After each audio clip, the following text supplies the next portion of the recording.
So we're just going to try something different for this commentary.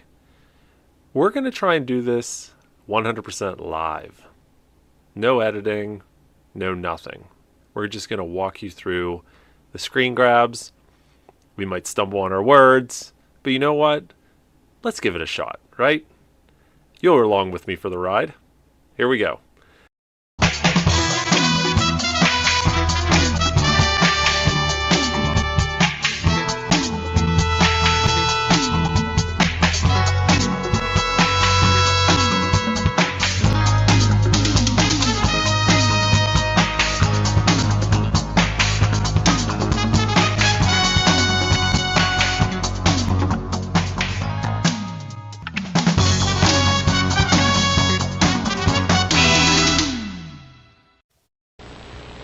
Sunday on Knight Rider, Kit and Michael try to save a young couple and come face to face with an evil force.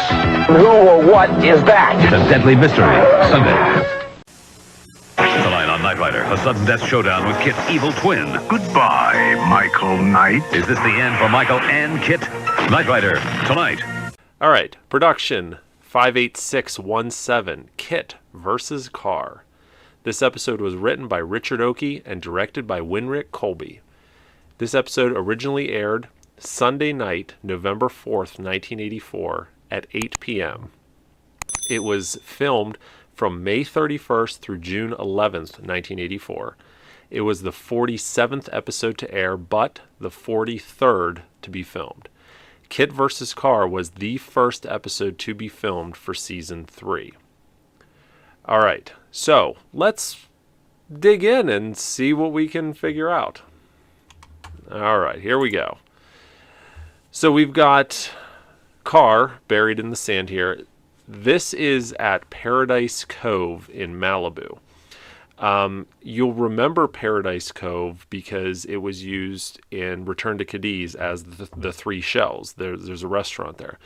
And I believe over to the right here, if you were to be able to pan this over to the right, you'd see the three shells over there. So we talked to Jack Gill about burying this KARR in the sand many years ago, and here's what he said. The scene with KARR buried in the sand was done a few times. I couldn't get enough traction, so we ended up digging a huge pit, then laid down some plywood and put sand over the plywood. Then I backed the KARR into the spot, and they gingerly laid sand all over the top with some false pockets, so I didn't have a whole lot of sand on top of me. I was then going to drive out, but the first time I drove the KARR, it just spun and it couldn't push all that sand out of the way. So we had to put a cable on the front of the KARR with me driving so we could get the KARR out without any issues. One of the times we attempted it, we were down at Paradise Cove in Malibu by the ocean. You can still see the spot there if you go to the restaurant and sit out there looking towards the ocean. Off to the right is where we buried it. There you go. All right, so then we see this close-up of the insert dash, and this will be the last episode where we see the season 1-2 insert dash, right? Because there's never a need for it going forward after this episode. We never have to see a close-up of the original season 1-2 dash anymore. But you can see here they did clean it up a little. This specific video was filmed specifically for this episode, so you can see here that they went through and they added labels over the buttons, probably because the other ones were worn out or whatever, but they added those labels, and we can see that the power button is fluctuating on and off there. All right, so many people have asked, how in the world did KARR's scanner go from red to yellow? Well, the reality of it is, production-wise, they wanted a way to easily differentiate Kit from KARR whenever you're seeing them at a glance. You know, in Trust Doesn't Rust, the KARRs looked identical. They both had red scanners. You couldn't tell the difference. But here they wanted to change it up, so that's why he has a yellow scanner. I suppose in universe you could say, well, all those years in the salt water corroded the circuitry and turned his scanner from red to yellow. I don't know. I just made that up. All right, so now we have the honking in a tunnel scene. And you know what? Let's see if we can find it kind of live here. So I'm going to bring up my Google Maps here. I'm going to put in the coordinates. And let's just see if we can find it. I think this is it right here. So if we turn, yep, there it is. So we're on Malibu Canyon Road. Let's go back here. Oh yeah, how about that? This is almost exactly the same. Is any of the graffiti still the same? There's some across the top here. Probably, I doubt it. No, it was cleaned up, but then new graffiti was added. That's great. All right, anyways, so we found that location. So let's continue on. All right, so remember, like I said, we're back at the first episode filmed for season 3. So in production order, they filmed Mouth of the Snake in February or March. I think it ended in March. Went on hiatus for about 2 months, and now they're filming KITT versus KARR. So we can see here, for this specific scene, they're not using the backup to the hero car that they used as the dedicated insert car for season 2. They're back to using the original hero car for the insert car, which is what they did way back in season 1. And you can tell that here for a couple different reasons, but the main way to tell is because you see the overhead console here with the hero car's buttons, as opposed to the backup to the hero car / insert car buttons. And we can see there's no chrome coat hooks and a few other details, and we'll kind of analyze this a little further as we go through this episode. Yeah, see, and then we turn this angle, and we can see here that we've got the solid rear back seat. So if you remember, up until this point, for our season 3 episodes that we've covered already, they had a new dedicated insert car for season 3 that had the split rear seat. And we can see here we're back to the solid rear seat, another indication that we are in the original season 1 hero car. Okay, so now we move to this scene. And this whole sequence of KARR being resurrected out of the sand is actually one of the 2 cars that we own, which is so cool. This is the one that's currently in the Peterson Museum. So what do we see on this particular screenshot? Well, we don't see too much, except we get a great view of the tow bar receivers actually being used, right? So if you look back here, there's the receiver right there, and then this square tube, and then this tube over here. My gut tells me this was fabricated specifically for this scene because the attachments that they use for the camera truck to attach to the tow bar receivers are completely different than this. So I bet you they fabricated this specifically for this scene.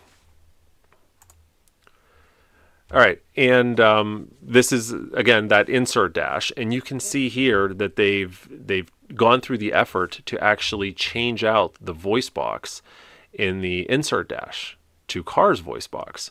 So if you remember back in Trust Doesn't Rust, anytime we saw a KARR's voice box, it wasn't actually in a dash. It was mounted on a wooden board. So if you look around, you don't see the speedometer or the tach gauges when you see KARR's voice talk in Trust Doesn't Rust. It was just mounted to a board. But here they went through the effort of actually putting it into the insert dash. So of course this begs the question, if this insert dash survives to this day, does it still have KARR's voice box in there? Because it very well could be, because this is the last time that this insert dash is used in the series. All right. And then whenever KARR's self-activating, it switches to this footage, which has been around since the very beginning of season 1. And we can see here that this is way back to Michael Chaffee's, the Michael Chaffee style dashboard. This is not the dash. This is not the insert dash. This is actually the dash that was in the hero car that they used for some startup sequences early on in the series. All right, and then we see KARR driving out. This is what Jack Gill was talking about. They had a winch on there to pull the car out, and if you look down here, you can see the plywood sheets that he was talking about that they laid down on the sand to help give the car some traction. You can just kind of barely see them. They're a little blurry there. And you don't get a great view of the dash, but you do see All a right. little bit of So it. now, if you remember back in season Mandy 1, and John we talked are about, analyzing our KARR. the backup to the hero car at Again, that this time, and it is had the this is sticker dash, our right? car Had- here. had Take a look at this a dash, front bumper. and instead of real Look at electronics, how they put poor the stickers in there fitment was to make right it look there. like electronics from And afar. maybe a little damage. Well, to by the this fender. point in the series, they completely dropped that, And then now John opens the there's door and just looks a at the blank dash shell in and there without we get any yet of another the view of the faces dash. cut This out. is still so that dash. if we were to zoom in car, here, this is a reused and do you see piece how of there's this footage like from season 2's this- Nightmares? I'm trying to see if we can see it's it here. zoomed in Yeah, a there we little go. bit more than See how you there's see in like Nightmares, but this this is box from- here. from, So Nightmares. what they did was, in there. whenever they molded the season 3 dash, or sorry, when they created the season 3 dash, they didn't create it from scratch. What they did is they took a season 2 dash and they molded that and then altered it to turn it into the 1TV season 3 dash.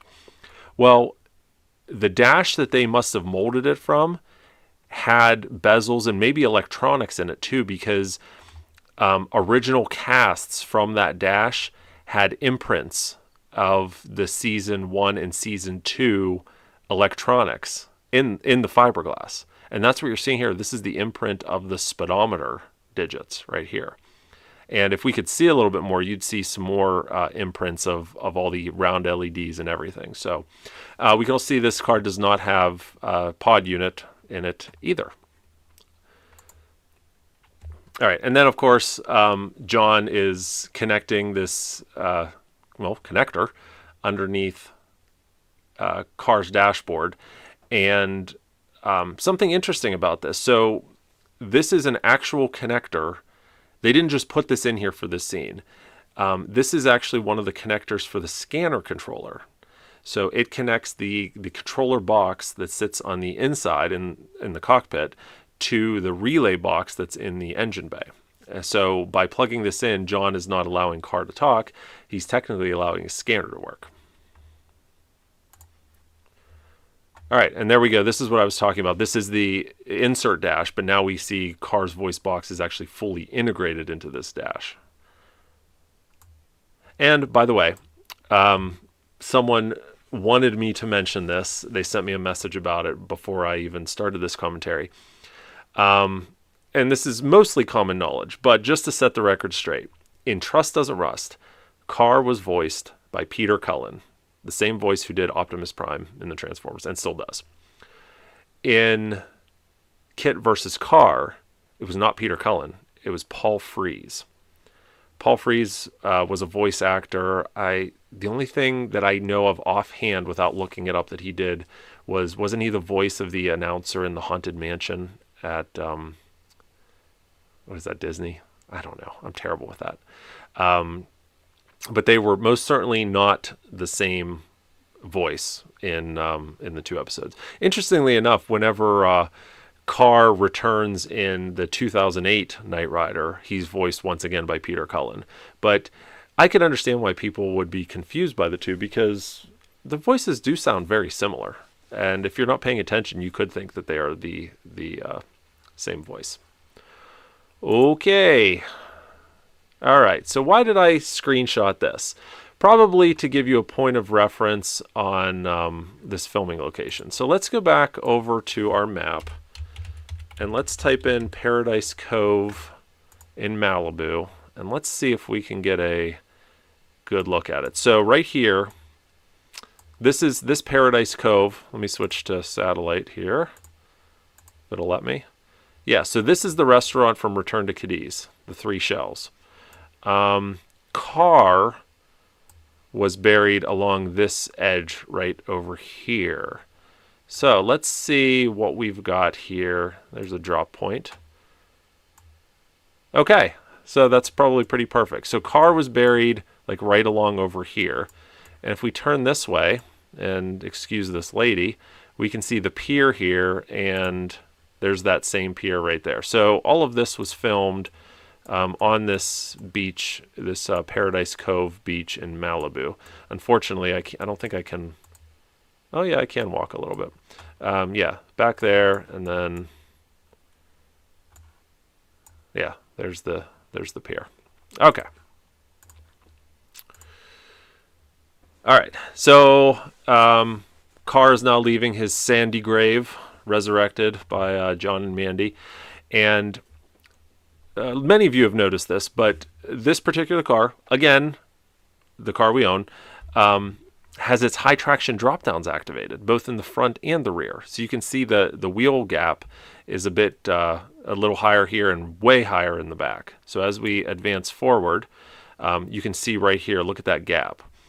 And by this point in the series, so this is the first episode of season 3, they still had 2 vehicles that had high traction drop downs. They had our car, and then they had the manual transmission car, the one that's going to be gutted and dumped in the acid pit in Junkyard Dog. If we look inside here, you can see that blank dash we were talking about. And this little doodad right here is actually the light for the brake line lock system. They have it drilled right where Kit's voice box would be, actually right where like the normal auto pursuit lights are. Instead of there being those lights there, there's actually a round red light there to show when the line lock's activated. And there we go. There's probably your best view of the high traction drop downs turned on this car. So that's what we're seeing here. And another inconsistency, obviously, is in Trust Doesn't Rust, Karr just did not have a license plate at all. And then now he magically has the Karr license plate. All right. So now we switch to, this is no longer our car. This is actually the Hardtop Stunt Car that has been used since mid-season 1 and would be used till the end of the series. So same here. This is the same place here. I'm wondering if we can track down this filming location. So this would be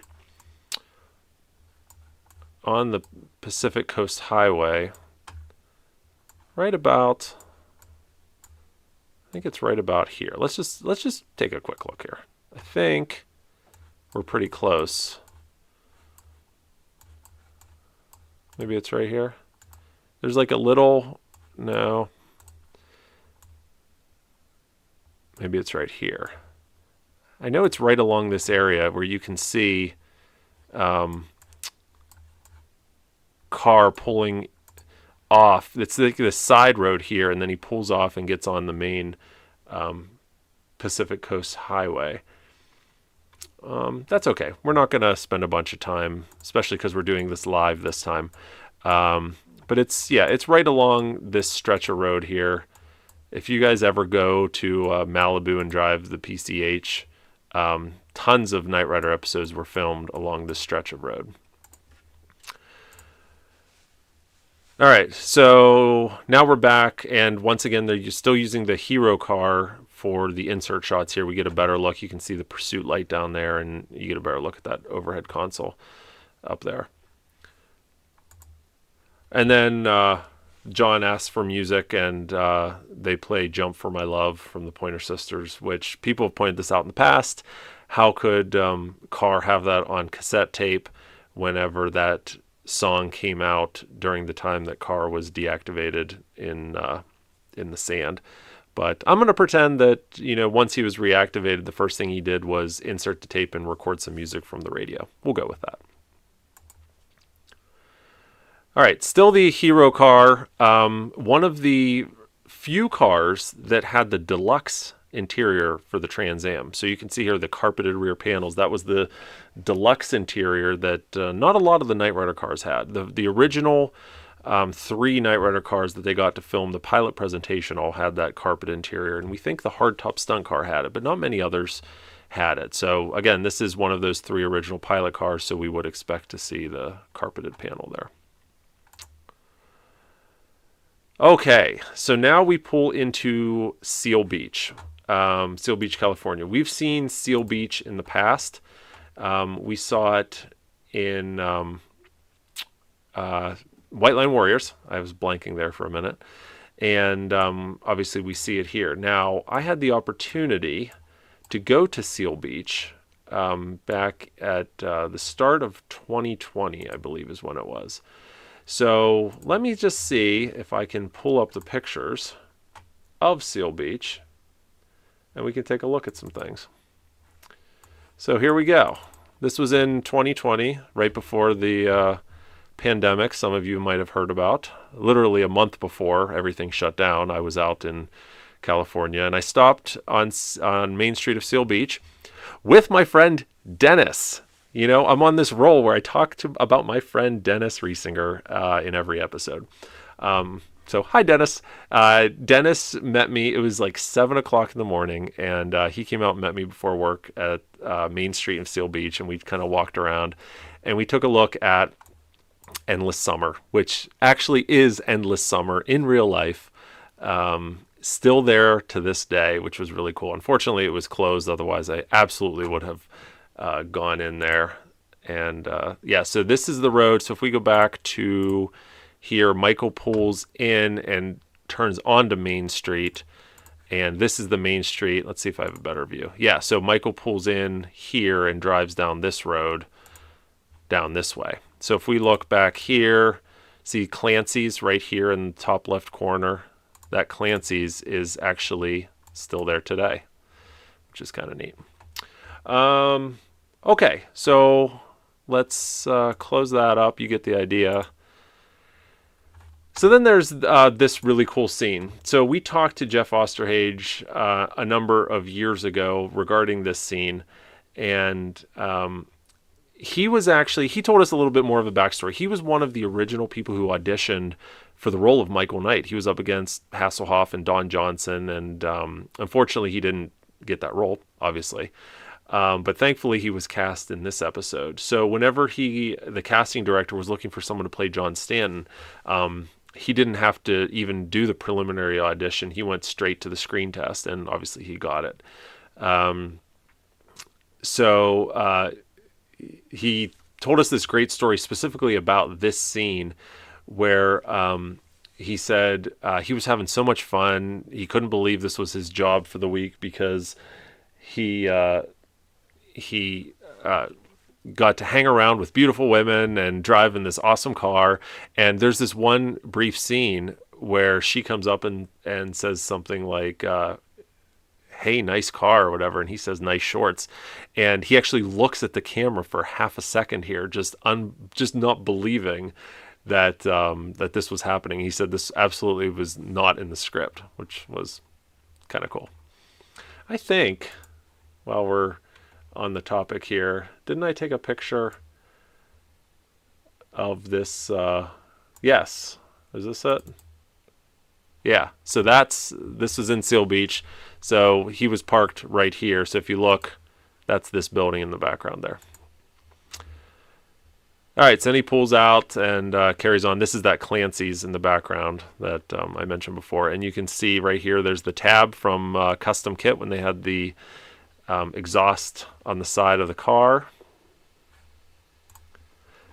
So I always wondered if this guy was staged. So this kid, you see him riding his bike down the road, and he keeps looking forward, make sure he's not going to hit anything, looks back at the car, looks forward, looks back at the car. And you might wonder if that was like legit planned, if he was told to be like, hey, take notice of this hot Trans Am, or if it was literally just a bystander and they were filming and he couldn't believe he was seeing Knight Rider being filmed. So I don't know. I don't know which one it was. All right, so we're back inside the hero car, and the only reason I point this out is because we get a great view here of the pull handle. So I've mentioned this in the past. On most, but not all of the original Knight Rider cars, they added this mechanical pull handle to pop the trunk. So there's a number of times when you see Kit popping the trunk for whatever reason, and it's usually a guy hidden in the back, and he pulls this handle, and then the trunk pops open. We heard that the main reason they did this was because they didn't want to have to rely on the electric rear hatch popper to be able to pop the trunk for a scene in case the battery goes dead or whatever. So they installed these mechanical trunk poppers. Okay, so now we move forward. So this is the hero car from the outside. And one interesting thing to note here. So notice the fog lights, how they're pushed towards the center of the bumper. The reason for this is because this car originally had 3 fog lights on each side from the first season. So even though we're in the beginning of season 3, they still, have this same, I mean, obviously if it's a different bumper, but the impact bar behind it is still the same. So whenever they were refreshing the cars, they took the grills off and they went down to 2 fog lights. They didn't bother spacing these out at all. They just removed the outer fog lights. That's what you see.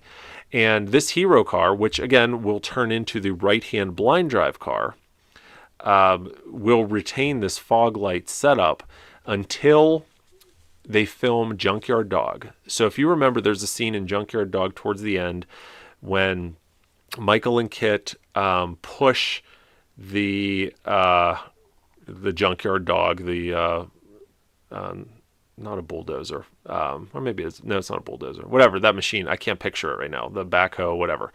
Whenever they push it into the acid pit, well, that's actually this car that they used for that. And in doing that, in filming that scene, they actually destroy the front of the car, and you can see it crumples the hood, it bashes the front bumper in, and it ruined the impact bar. So when we next see that car after Junkyard Dog, it has a whole new front end to include fog lights that are now spaced out because they had to replace it all.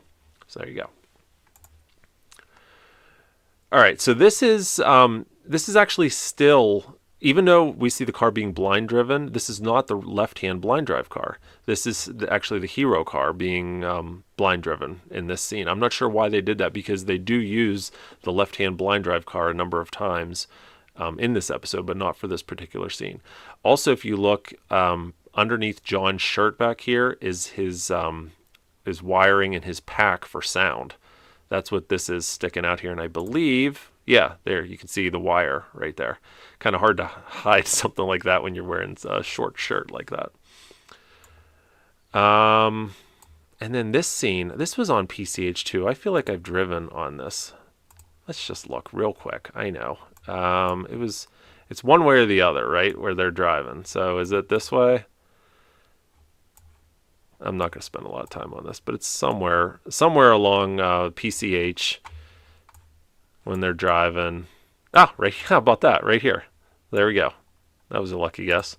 So you can see how the road goes up and curves to the left. That's what this is right here. Goes up and curves to the left. So they were parked somewhere along this stretch of road here, and then that's the scene right there. What else do we see here? Back inside the hero car once again. Only reason I pointed out is because we actually see his jean jacket here, which he'll wear later in the episode, which is a nice piece of continuity. We also see the slate marker right there in the bottom corner. Just barely see it right there in the bottom corner. All right, and nothing exciting to point out here, except this is such a cool reveal where you see the side of Hasselhoff's face looking so resolute, and then he turns and it changes focus, and now we see KARR, and it's just a really cool scene, and Michael's reaction there. Okay, so now we move to the Turbo Boost scene. This is one of Universal Studios' GMC Astros. It's part of their transportation fleet. And let's see if you guys like these filming locations. Let's see if we can find this filming location right now. Stand by. California. Should be right here. So let's pop down. What is this? 1798 Rambla Pacifico Street. That's quite a name. Yeah, so there we go. So car's coming up. And here, right here is so the truck pulls out here and the turbo boost happens right here. In fact, see this house up here with the red brick chimney? There it is, still standing today, which is pretty cool. All right. So then we see this close-up shot of John hitting the brakes, and the reason I point this out is because this is the hero car, believe it or not. And a couple things to note. First of all, I should say the season 1-2 hero car, because now we're dealing with potentially 2 hero cars, but we'll get into that. So the season 1-2 hero car. A couple things to note. First of all, Notice the pad says disc brakes. Well, this car does not have disc brakes. It never did. It said drum brakes. So this was a replacement pad that they put on that was incorrect. You can see the carpet's all cut up here. And if you look up here, you see this round tube. Any of you guys know what this tube is? I know what it is. Do you want me to tell you? No? I'll tell you. All right. So they actually outfitted the Hero car with ductwork for air conditioning for Hasselhoff. And it was very crude. It was pipe like this that they just kind of routed around the dash and just really made it work. There was one that came out here. There was one that came out by the right pod unit location. And this was just a way to try and keep the car cool during filming. There you go. All right, so now we see a turbo boost. This is the roll cage acrylic window jump car. And let's see how many cars, while we're on the topic, let me open up my file here and see how many cars were used in KITT versus KARR. Holy cow, there's a lot of cars used. So we've got 1, 2, 3, 4, 5, 6, 7, 8, 9, 10 Trans Ams were used for filming of KITT versus KARR. We've got the former insert car, the one that we own that we've already talked about. That one was never painted the two-tone black and silver. We've got the roll cage acrylic window jump car, which was painted black and silver. So that's one. We've got the original Hero car, which was actually never painted black and silver because we only see it really whenever the time comes that KARR is black and silver. They never show the outside of the Hero car after that. So we're still only at one black and silver. We've got the new Season 3 Hero car, which we'll talk about shortly. Again, never painted black and silver. We've got the Hardtop Stunt Car. That one was never painted two-tone black and silver. We've got, let's see what else we've got here. We've got one of the the car that's going to be dumped into the acid pit in Junkyard Dog. We've got that. That one was painted as KARR, black and silver, so that's 2. We've got the tan A-pillared stunt car. That one was painted black and silver, so that's 3. We've got the left-hand blind drive car. That one was not painted black and silver. And then we've got the Season 3 insert car, which we'll get into later. So out of all the cars used as KARR in this episode, only 3 of them were actually painted the two-tone black and silver, and none of those 3 still exist. So don't go sanding down any of the original Knight Rider cars looking for silver paint. You're not going to find them. Another thing to note, this box here I think is a crash camera that they have mounted to the side so you can get a point of view shot right here, even though they don't seem to use any of that footage. All right, so then the cop comes, stops Michael, and for some unknown reason, they're actually using the left-hand blind drive car for this scene. In fact, you can even see the blind drive seat with the shroud back here and the back seat removed. Not sure why they used that for that scene. And you can see Hasselhoff getting out here, and here's the round steering wheel. And this left-hand blind drive car would have had a telescoping steering wheel that would have come back all the way back to here. But for this scene, they took it out and just put the standard round stunt wheel in. But if you look right here, you can see the really, really tall ratchet shifter that the left-hand blind drive car has. That's what this is right here. Okay, so now after the commercial break, Michael talks to Devin, leaving the police impound. In reality, this is not the police impound. This is Universal Studios. James Stewart Avenue, and he pulls out here and turns. This is one of the gates leading into Universal Studios.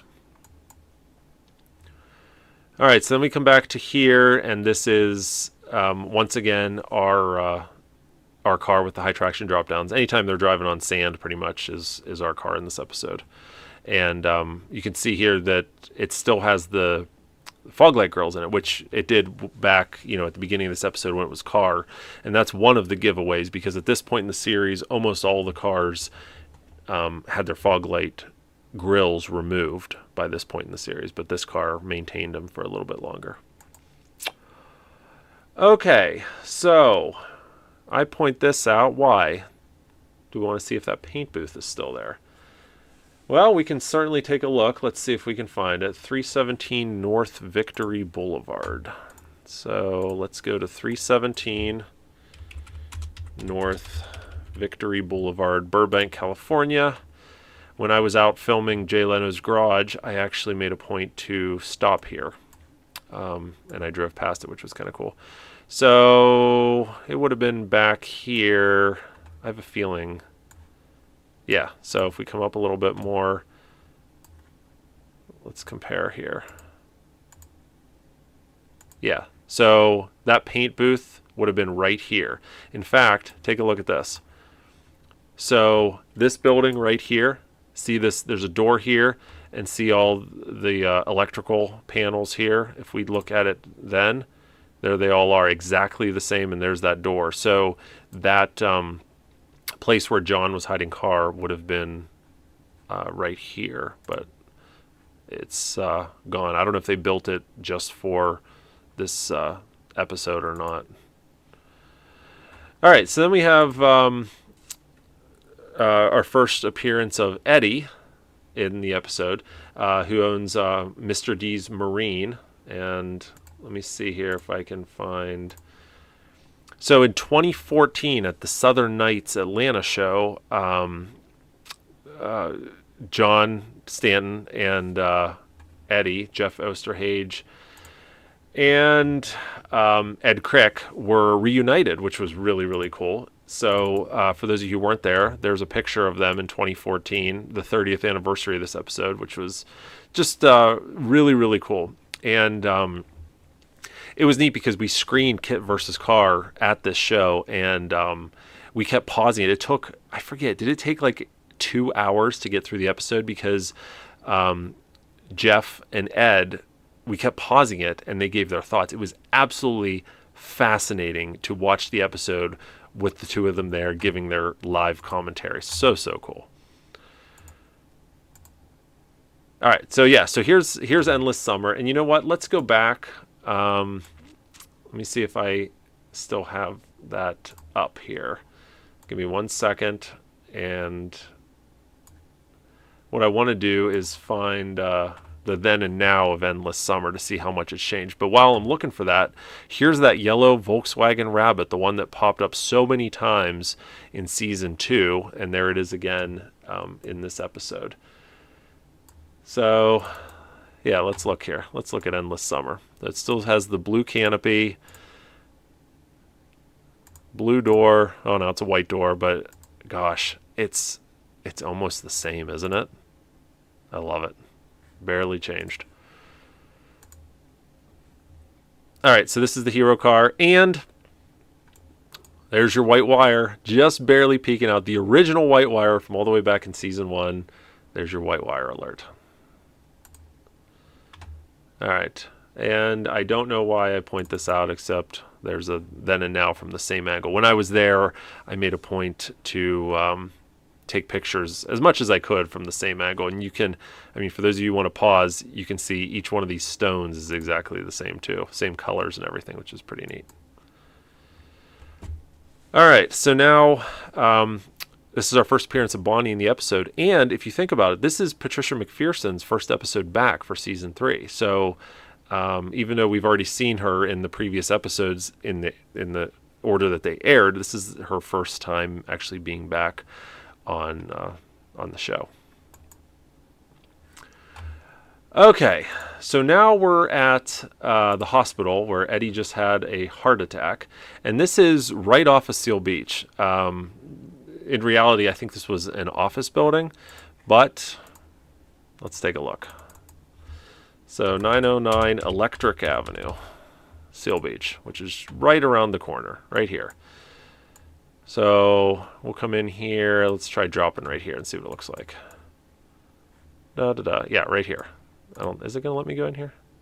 Yeah, it will. So there it is right there. So this door right here where the nurses are coming out is this door right here. So actually, let me move forward just a hair more. So there we go, coming out right there. So we see the scene of KARR opening his headlights, and this is very interesting, this scene, because this had to have been footage that was actually filmed way back in season 1 because of this right here. You can see how you can see the headlight through the plexi, through the acrylic. By this point in the series, there were no original cars left that still had their acrylic turn signal covers. They had all been replaced with new bumpers that had fiberglass here to simulate the acrylic turn signal covers. So this had to have been footage that they filmed way back in season 1. It was never used in a previous episode, so it was just unused footage that they used here, which is pretty cool. And if you look here, you can actually see the L bracket right here that held this end of the acrylic on. That's what that darkened area is right there. And I believe that's 2 screw holes right there. Yeah, and there it is the whole way up. So then we switch to here, and now this is the actual left-hand blind drive car. And we can tell that, one of the ways we can tell that is because of the passenger side sun visor, which it's had since its debut way back in Return to Cadiz. At some point, I think it's during season 3, this car loses that sun visor, but at this point it's still there. All right, so KARR convinces John to turbo boost into the semi. This is the first appearance of the semi miniature model from Jack Sessoms. It was only used in a couple episodes. The other one that comes to mind right now is 10 Wheel Trouble. We see the semi miniature. This model does still exist today. In fact, if you give me a second, let's just pull up a couple pictures of it, because I know we've got pictures of it. So if we go to our Sessoms folder with semi, and there it is with an original Sessoms kit. Let me see if I've got a better shot of it here. This is privately owned. Yeah, there's the model right there. So it's in really, really nice shape. It's a giant model. You figure this miniature kit is what, like 2 feet long? So this has got to be 2, 4, almost 6 feet long, this semi. That'd be awesome to see in person. All right, but then we switch, and now we're on stage 1 at Universal Studios, and they're actually crashing through the back here. This is not the normal door they have on the back. You can tell because the normal door on the back, I think, has diamond plate, and this almost just looks like a thick foil or something. So when the car crashed through it, it didn't do heavy damage to the car, but that's what you're looking at right there. Yeah, and it crashes through. This is the stunt car, the T-top stunt car that has the TNA pillars, as you can see right here. Gets heavy use in seasons 3 and 4. So crashes through, and if you look right here, in this gap, what you're seeing back here is actually the stage 1 at Universal, and you can see there's some stuff sitting back there. And then KARR knocks this. This is that lighted panel, the flat one that sits up against the wall that just has blinky lights that's rented from Modern Props. Hits that. And if you look over here, prior to them doing this scene, they actually closed up the cabinet. This is where the computer in the semi sits. This door folds down, and this opens up, and a chair comes out right there. And they actually closed all that up for the scene so they wouldn't damage it. So you can see here that door's closed, and those doors are propped open a little bit, but. And then he comes to a stop, and look at the carpet. He's wrinkled all the carpet up there. I bet you that was just a mess to clean up after filming that. But see, then we move after the commercial break, and we've got Bonnie working on that computer now, so it's all back out and in the open. And shameless product placement for the Texas Instruments logo there. And I'm not really sure why she'd have to remove the keyboard bezel to make this work, but whatever. All right, so KARR finally gets his new paint job. Like I said, only 3 cars used in this episode had that two-tone paint job. This is still on Seal Beach, 200 Main Street. So let's look and see what's actually at 200 Main Street on Seal Beach. Here we are right here. Where are we at? And surprise, surprise, it's a bank. How about that? So there we go. We'll come in from this angle. So he pulls up here. So he's parking right in this spot back here. And that ATM would have been right here where these ATMs are. So that's pretty cool. Nice piece of continuity there. And I think this is the same ATM we see in, not Hills of, The Wrong Crowd in season. This is obviously a prop ATM. It's not a real ATM, but it's the same one, I believe, that we see in The Wrong Crowd. Let's take 2 seconds here and see if that's true or not. So here's the screen from The Wrong Crowd. Yep, exact same ATM. Is it the same down to those pictures? Yeah, even down to these pictures in the background. In fact, they're both even curled up in the bottom corner. See? Exactly the same. All right. So now we see a close-up of KARR scanner. A couple interesting things to note. People always wonder about the lenses of the cars. Were they frosted? And the answer is yes and no. In some instances, there was some kind of a translucent piece behind the red lens. But in others, there was nothing. There was nothing. It was just a transparent piece of acrylic. And in KARR's case, it was just transparent. It was never frosted. So if we look here, you can see the bulbs. And you see this right here. This is one of the 2 screws that screwed the scanner bar down into the Trans Am slam panel underneath. There's one here and one on the second to the second most inmost bulb over here. And that's what that is. That's one of the screws holding it in.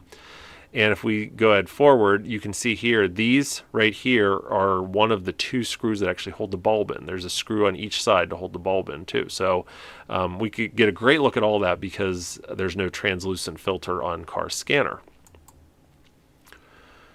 All right, so Michael pulls out, and there's that Volkswagen once again. And Seal Beach Smorgasbord. As if they were, I guess they weren't trying to hide the fact they were in Seal Beach because of Endless Summer and now Seal Beach Smorgasbord. Oh, it's a lot of talking. Okay, let's continue. I've never done this live, just talking and talking and talking. So we're at Mr. D's Marine. And Mr. D's Marine, it's never mentioned in the episode, but the script says that Eddie's last name is Dexter, which would explain the D in Mr. D's Marine. So let's go back on our map and let's go to Mr. D's Marine. So that's back at 317 North Victory Boulevard in Burbank, same place we were at to look for, before we were looking for that place where John stashed KARR in the back. But if you just go to the front, actually on Victory Boulevard right here, and we look this way, that is Mr. D's Marine, Blue Ribbon Carpet Sales. So you can see the giant windows with the brick in the middle and the door off to the left. So you can see they've refaced it, but there's the door off to the side and the 2 giant windows, but they got rid of all that brick. But that building still is there today. All right, so now John introduces Eddie to KARR. And why am I pointing this out? This is the T-top stunt car. We've got the tan A-pillars. Yeah, I guess that's all I wanted to say about that. Moving on. Volkswagen, yellow Volkswagen, once again right there. All right, so now we're at the back, once again, the back side of Mr. D's when Kit is about to, Michael and Kit are about to confront KARR. And if you look at the background here, this is one of Universal Studios' transportation fleet vehicles. This is the GMC Top Kick. This is the same one that we see in A Good Night's Work here.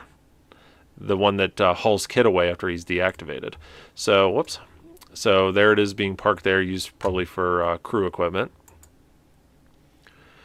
And then here we have, again, that T-top tan A-pillared car, but it's being blind driven. Once again, I'm not sure why they're not using the left-hand blind drive car. Actually, I probably know why they're not using left-hand blind drive car, because the left-hand blind drive car was not painted black and silver, and they needed a black and silver car, and they, instead of painting it, they just put the blind drive seat in this car. That's exactly why this car is being blind driven right here. All right, so then KITT comes to the rescue, blocks fake Michael, and this is the left-hand blind drive car right here. You can see the sun visor right there. This is the left-hand blind drive car, painted all black. And then we get this point of view shot of KARR in the background. And what's interesting to note is this is in production order. This is the first time we see the new hero car for season 3.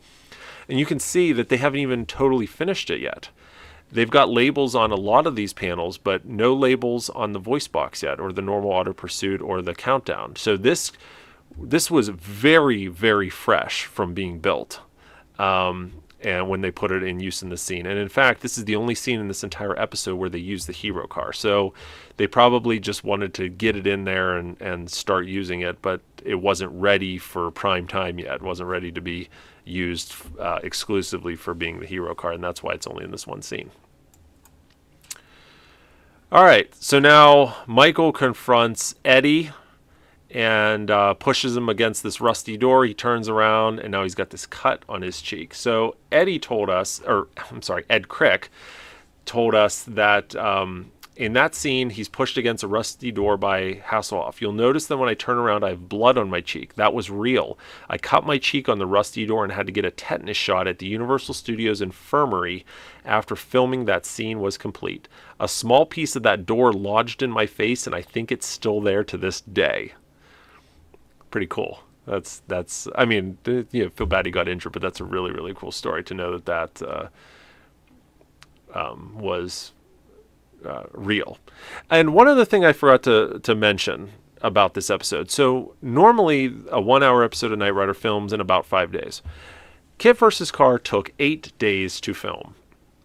And the reason for that is they had to stop production a number of times because David Hasselhoff was in contract negotiations with the studio to renew his contract.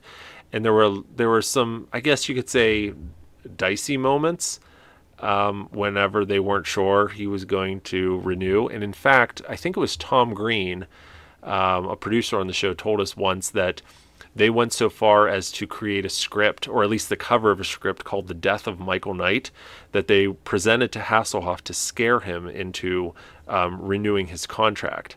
And apparently it worked. So this episode was delayed a little bit because of contract negotiations with Hasselhoff, but obviously it all worked out. Okay, so we've got some bystanders here watching the filming, and anything to point out here. This is this, I don't think this is Seal Beach. This might be, is this Malibu Pier? Parking lot beside Seal Beach Municipal Pier. No, I think it is here. I've got the GPS. Let's take a look. It is Seal Beach, not Malibu. So if we go here, oh yeah, so there's the Seal Beach, and let's see what we got here. Yes, perfect. So is it going to let me move over to here? Let's go back to this corner.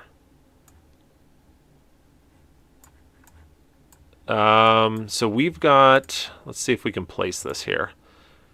So there's Seal Beach Pier. There's some steps going down. Are those steps still there? Maybe they removed them. But KARR, there's that telephone pole there. If we go over here, there's the telephone pole. So I think KARR was parked like right here for that scene. So Seal Beach Municipal Pier, the parking lot to the side of it.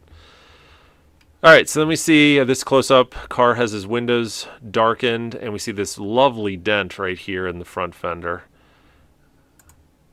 And then, yeah, she's walking up. Nothing.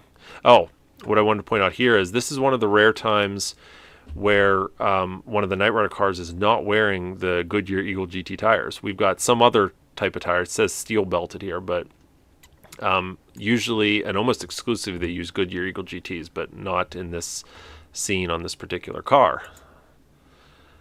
So then we get the inside shot here. This is, once again, the hero car, still looking really nice, all decked out. Unfortunately, it's only a few episodes away from being gutted and turned into the right-hand blind drive car, but such is the movie and TV industry. All right, so now we've got John running back here and going to be confronted by KARR. And let's see if we can find that location. Seal Way and 12th Street. So what we got here. Seal Way and 12th Street in Seal Beach. I have a feeling this was, I think I looked this up before, and it was changed quite a bit. So we'll come way out here. Yeah, so this right here would have been John's apartment, which I think is a different building now. But then he runs back here to, let's see here. Yeah, see, this building's still the same. See that building right there? That's still the same, but this is all new. So, whoops, let me go back here. So the place where KARR confronts John would have been right here, and it's this whole thing, that corner was raised and this building's now there, unfortunately. But that's what this is. So then we see this transition of KARR switching from tinted windows to non-tinted windows, and if you watch it, you see how the car moves a little bit. It's the same car. See how it moves a little bit? Here's why I think it moves. Just ever so slightly.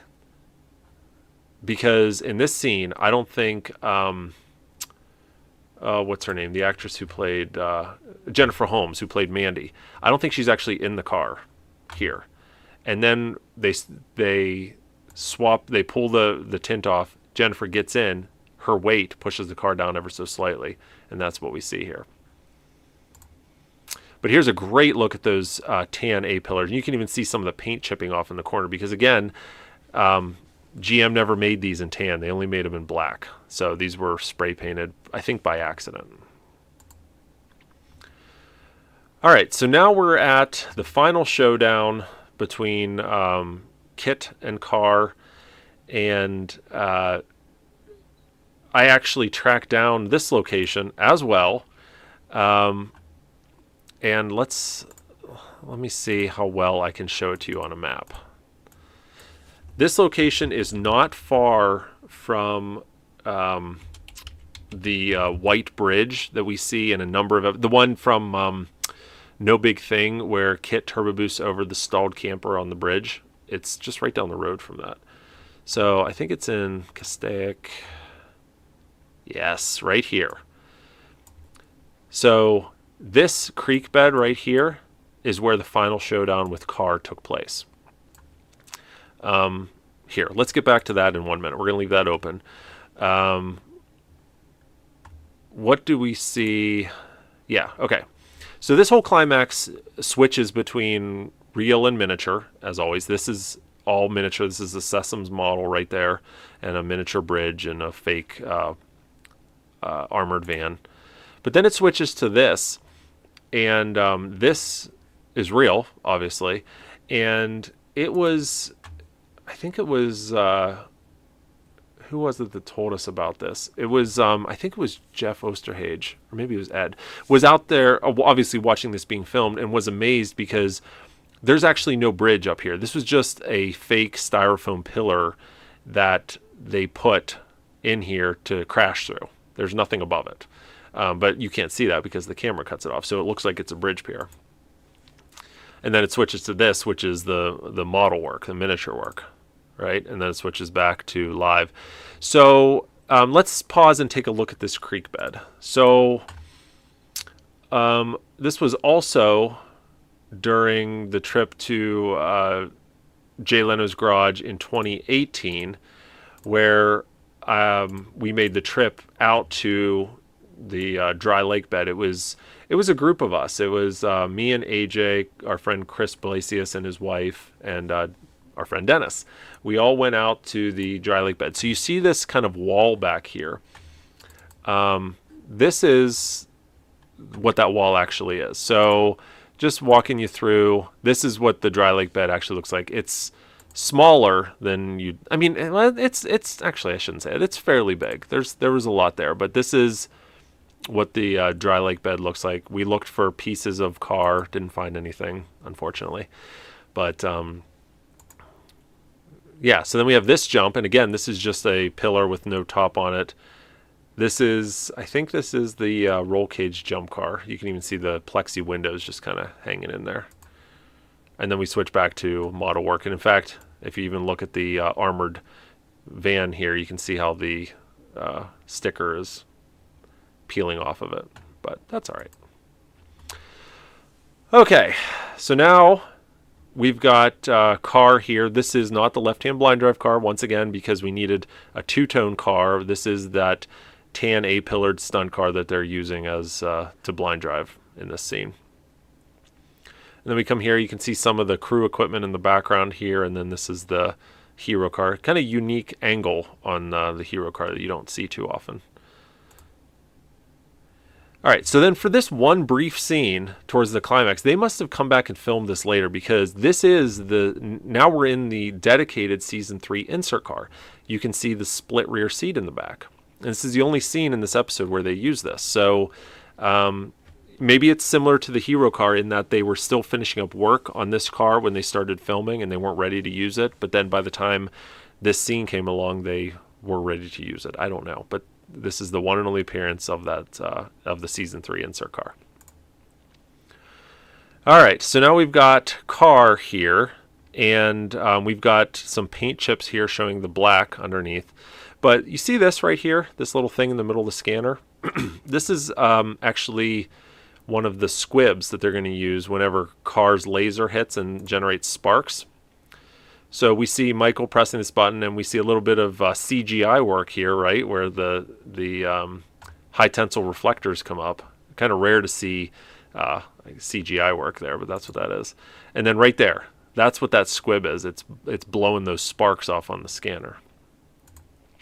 Right there. All right. And then this is the Hardtop Stunt Car, and you can see the remains of where KARR hit him with the laser, which is kind of neat to see. And this was a nice touch. So as KARR is coming forward, his scanner is glitching. And they actually did that on purpose, right? Because KITT hit KARR's scanner right there with his laser bounce back, and so they actually make the scanner glitch, which was a nice piece of continuity there. And then the two models jump, crash in midair, and you can see here that the KARR model actually exploded, but the KITT model just bounced back and rolled off. You know, it's rolling down right there off frame. But then in the next scene, it's finishing its turbo boost. And then this is one of the extremely rare times where we don't see KITT's scanner on. In the season 1, we saw it turned off all the time, but by this point in the series, they were under a rule. It was actually in the writer's Bible that KITT's scanner should always be on. All right, so then we see these glorious shots here of debris on the ground. So let me show you something. Years ago, I put this together, and I actually stitched the picture together and found all of the let me bring it down a little bit so it's all in frame here. So we'll do that. There we go. So we actually took the time to figure out what all this stuff is you're looking at. So we've got Rochester Quadrajet, which would have been on these cars. Factory GM upper console, or lower console, the upper section of the lower console with power window switches. Front strut. We've got the driver's side kick panel, which appears to be gray and not tan. We've got a rim back here. We've got a turbo cast rim with the tire mounted. Factory dash pad, passenger side fender, passenger side door, driver's side front ground effect, rear springs, engine fan hub, the clutch fan with the blades removed, front strut support, brake rotor. So they literally, like, these are all pieces from a Trans Am. So they did a good job with this because they just scattered all these spare parts that they had and lit them on fire. And then we see this close up here. You can see the exhaust, the Y-pipe exhaust, factory exhaust, 4-barrel carb base plate, the front control arm. a manual transmission shifter plate for a Trans Am right there, which is interesting. And then the clutch fan up close. So, and of course, we have to point out, obviously, car was two-toned. Here it's all black. This was probably just a spare bumper that they took off that was in during a stunt that was ruined and threw it in this scene. All right, so Michael's now back. He's supposed to be in the hero car, but of course we can see the buttons of the Season 1-2 dash in the overhead console, but that's all right. Yes, and then we get this final scene here, the panning over with all the stuff, and the absolute best ending of any Knight Rider episode ever, right? It's unfortunate they never capitalized on it, but oh well, such as it is. All right, guys, I think that went pretty well live. I mean, it was a lot of talking, but I think it went over pretty good, so let me know what you think. So we go from such a stellar episode. Next time we talk about the rotten apples, which isn't the best, but that's okay. You'll stick with me. I know you will. So I hope you appreciated this. I hope you liked it. And let me know in the comments below. I love reading your comments. Please subscribe if you haven't subscribed. And please check out our Patreon channel. And as always, we appreciate all your support. And we'll catch you next time. And now, while we listen to Joe's selection of Knight Rider music that we received directly from Don Peak himself, we'd like to thank these Patreon supporters. Look at you guys scrolling up the screen to my right. Wait a minute, how can you tell which side is my right since you can't see me because I'm not on camera? Oh well, you know what I mean. We're featuring these fine supporters at our Knight Rider Prop Restorer level. Thank you very much for your support. And for those of you at the Knight Rider History Hunter level, we're recognizing you right now in the description. Now, if you enjoyed seeing this golden nugget of Knight Rider history being rescued from obscurity, then please consider supporting us on Patreon. Your support would empower us to bring you even more of these historical nuggets. We are the Knight Rider Historians. Till next time, take care, everybody. Bye-bye.